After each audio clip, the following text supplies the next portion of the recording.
Mesdames et messieurs, bonsoir. Bienvenue à cette édition du journal de ce jeudi 2 mars 2023 consacrée exclusivement à l'actualité environnementale et c'est sur Planète Terre à Terre TV. Voici les titres.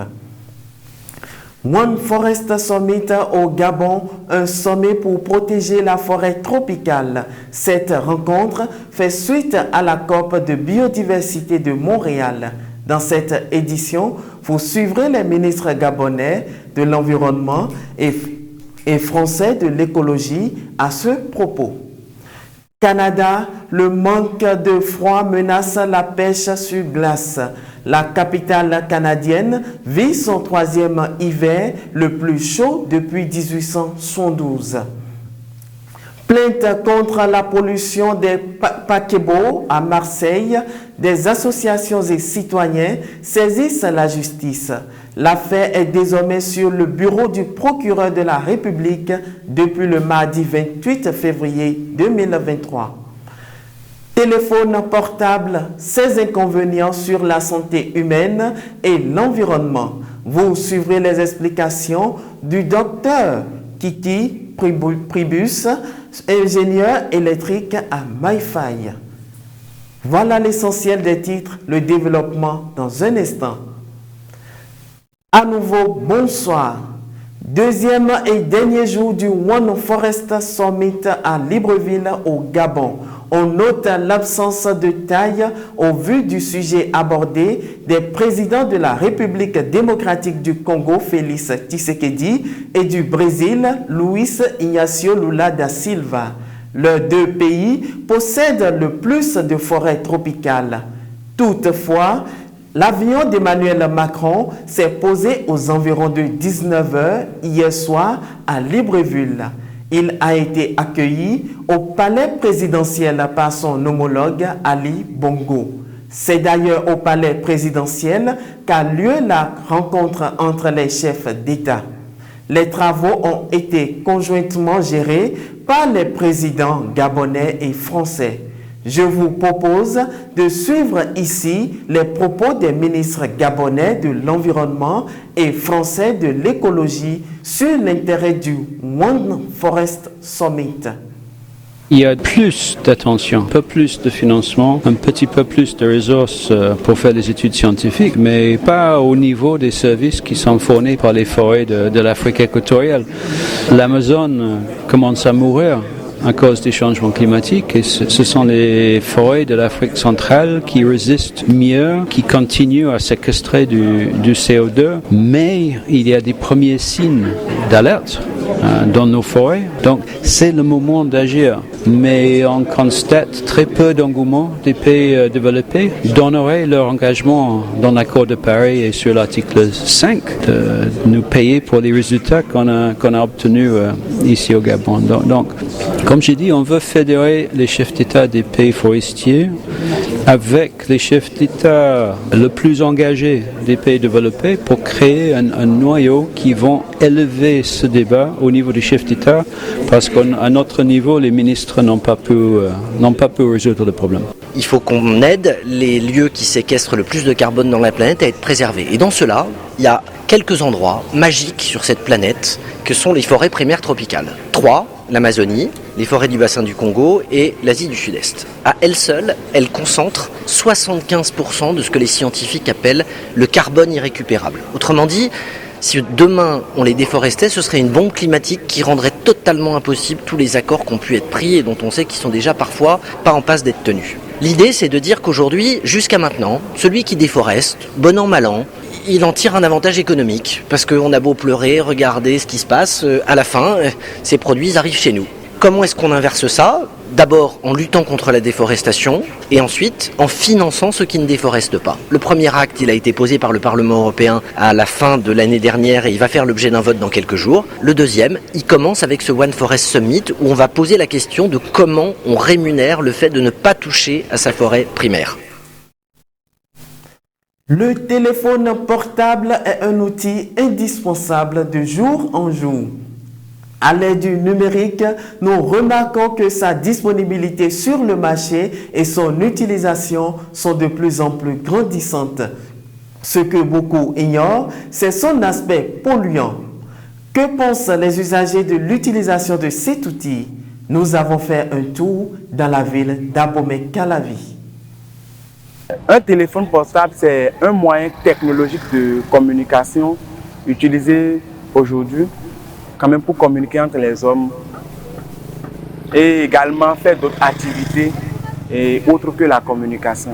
C'est un canal qui nous permet d'avoir des informations. Ça ne sera plus seulement la presse ou bien les journaux, mais grâce à ces appareils-là, on a accès à Internet. C'est un outil que nous utilisons sans savoir qu'il y a des effets négatifs sur notre santé humaine d'abord et sur l'environnement. Chaque appareil qu'on utilise est une consommation d'énergie.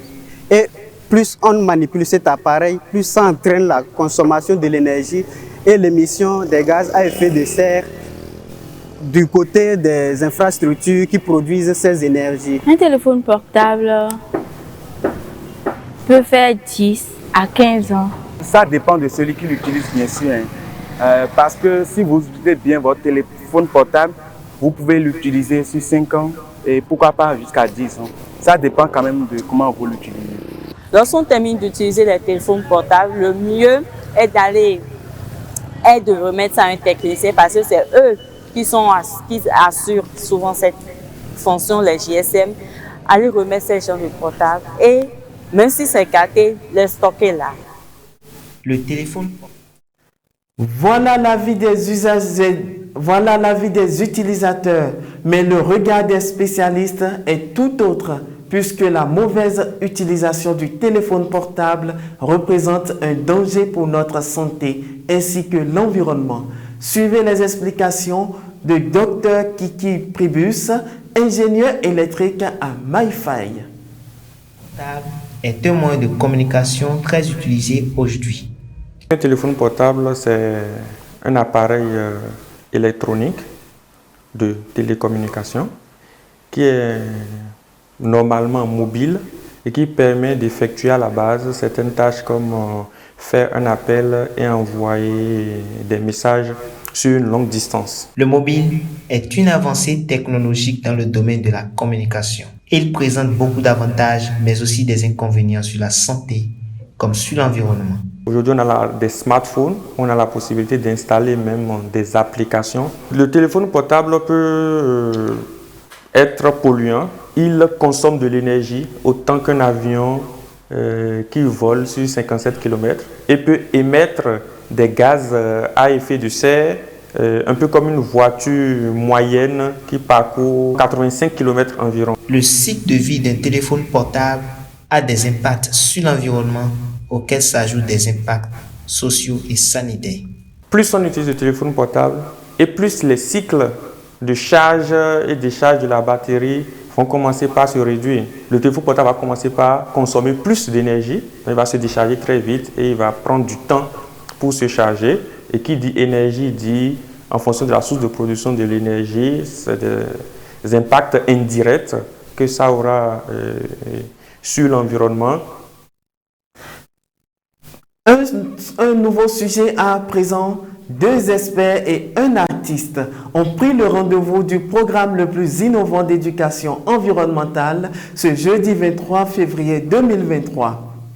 Au American Corner, la campagne de communication environnementale lancée par Terre à Terre Bénin à travers le café Environnement porte sur le thème « Gestion des aires marines protégées, enjeux et défis ». Suivez le reportage de Inès Kwasi, Gildas d'Almeida et Amos Zissoulé. On a du thé de menthe, du thé de citronnelle. L'habitude est connue au Café Environnement. Tout commence par un libre service thé-café, prise de vue pour des posts sur les réseaux sociaux afin d'inviter les communautés en ligne à suivre l'événement en direct. C'est les feuilles de menthe parce que j'adore tout ce qui est aromatisé. Donc oui. Donc, et ça fait plaisir. Place ensuite à la communication sur le thème du mois.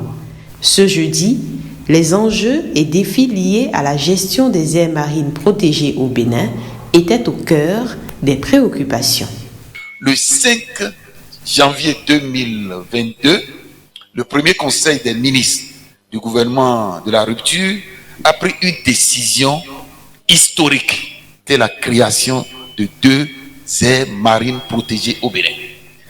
Et l'objectif, c'est de sécuriser les ressources halieutiques disponibles dans ces écosystèmes qui regorgent d'une riche diversité biologique sur lesquelles nous travaillons depuis des années. Par exemple, la présence des tortues, du lamantin, des baleines et beaucoup d'espèces de poissons, mais que nous voyons toujours très menacées par les comportements des riverains ou des populations. La distinction des meilleurs ambassadeurs du café environnement et la dégustation des mets locaux dans des assiettes en terre cuite et des calebasses ont mis un terme à l'événement. Direction Université d'Abomey-Calavi. Le groupement des étudiantes pour le développement de ce haut lieu de savoir GED a installé son nouveau bureau avec Amidat Akanke Badarou à sa tête. Sa priorité, c'est d'œuvrer pour l'atteinte de l'ODD 5. Il est temps que le rôle de la femme sorte du foyer et que son expertise soit mise au profit de la société. Les femmes continuent d'être confrontées aux mêmes inégalités. Tel est le constat du nouveau bureau du groupement des étudiantes pour le développement de l'université d'Abomey-Calavi. La pleine participation des femmes est essentielle pour réaliser le développement durable. Depuis cette déclaration aujourd'hui, les femmes continuent d'être confrontées aux mêmes inégalités au niveau de leurs droits et de leurs opportunités et de leur participation. Leur but premier est d'être un acteur clé dans l'atteinte du 5e objectif du développement durable. Notre combat sera pour développer la gente féminine, la permettre à être indépendante, c'est important. C'est pour ça que nous voulons vraiment concentrer nos forces sur les formations de l'entrepreneuriat pour permettre à ces jeunes femmes de dépendre d'elles-mêmes. Pour y arriver, les différentes organisations présentes lors de cette cérémonie ont garanti leur soutien pour accompagner ce mouvement estudiantin. Notre accompagnement sera beaucoup plus technique et financier si possible pour pouvoir les accompagner dans les activités parce que le bureau est installé, ce ne sera pas un bureau fantôme, ce sera un bureau qui va mener des activités. Je reste disponible à accompagner non seulement ma jeune sœur, mais tout le groupement des étudiantes pour le développement afin qu'elles puissent atteindre les objectifs fixés. Allons à présent au champ avec nos matériels. À ses débuts, Joseph Rossou, agriculteur, s'est consacré à la production conventionnelle. Au fil des ans, il a changé de pratique et fait des productions biologiques. Qu'est-ce qui justifie cette transition du conventionnel au bio? Nous l'avons rencontré au village maraîcher de Semepodi. Joseph fait du maraîchage depuis 15 ans. Au départ, il pratiquait une agriculture conventionnelle. Si j'ai fini de faire le traitement pour chimique avant là, toutes mes corps, certains me disent de passer huile rouge. Les gens me disent de boire beaucoup d'eau. Les gens me disent de passer huile arachide sur le corps. En 2010, Joseph décide d'arrêter l'utilisation de produits dangereux pour sa santé. Il fait alors une transition de l'agriculture conventionnelle à l'agriculture biologique. Quand on fait le traitement, ça nous infecte aussi, nous les producteurs. Et aussi, ça pourrit aussi les environnements.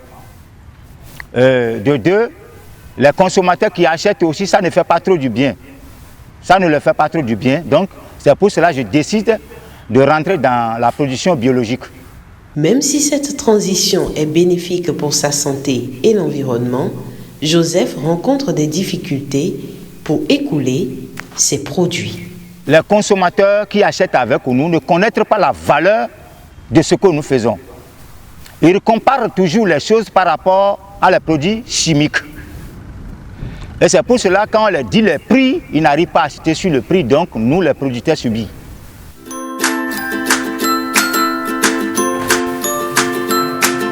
« 100% Terre » vous fait découvrir les merveilles de la nature pour le bien-être de la peau et des cheveux. 100% Terre, c'est des beurres végétaux, des huiles végétales, des graines et des poudres. Passez votre commande en un clic. «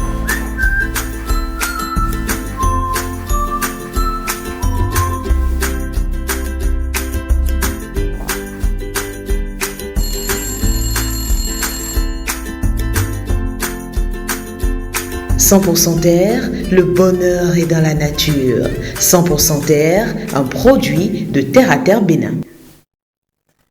Direction à l'international à présent. Au Canada, le manque de froid menace la pêche sur glace. La capitale canadienne vit son 3e hiver le plus chaud depuis 1872, d'après les données d'Environnement Canada. À Québec, le terme pêche blanche est le plus utilisé par la population pour désigner la pêche sur glace. Cette pêche ne peut se pratiquer légalement qu'à partir d'une certaine épaisseur de glace. Normalement, à cette période de l'année, on a 20 pouces, soit 50 cm d'épaisseur de glace. Mais actuellement, on a juste 10 pouces, soit 25 cm d'épaisseur. Chaque hiver, des milliers de pêcheurs et de pêcheuses bravent le vent et le froid sur la glace à la recherche de poissons. Il faut dire que les scientifiques ont répertorié 132 sites de pêche regroupant 4739 cabanes de pêche. Nous allons toujours rester à l'international, mais cette fois-ci en Europe. À Marseille, des associations et citoyens ont saisi la justice avec l'espoir de mettre fin aux pollutions atmosphériques et marines des navires du port. Cette action juridique était en préparation depuis l'été dernier. L'affaire est désormais sur le bureau du procureur de la République depuis le mardi 28 février 2023. Les faits qui sont reprochés aux auteurs sont, entre autres, la mise en danger de la vie d'autrui, blessures involontaires, pollution marine, écocide et mise en danger de l'environnement. D'autres citoyens ou associations peuvent rejoindre la plainte en cours. De même, le collectif Stop Croisière accompagne la démarche en prévoyant des actions à venir vers le grand public. À cet effet, une pétition en ligne est déjà disponible. Cette action juridique fait suite à des mobilisations de longue date. Page culture à présent dans cette édition. Découvrez la pensée de Karine Arissou, artiste musicienne du groupe Les Terribas. Cette dernière nous livre ses idées si elle était ministre de l'Environnement. Suivons-la.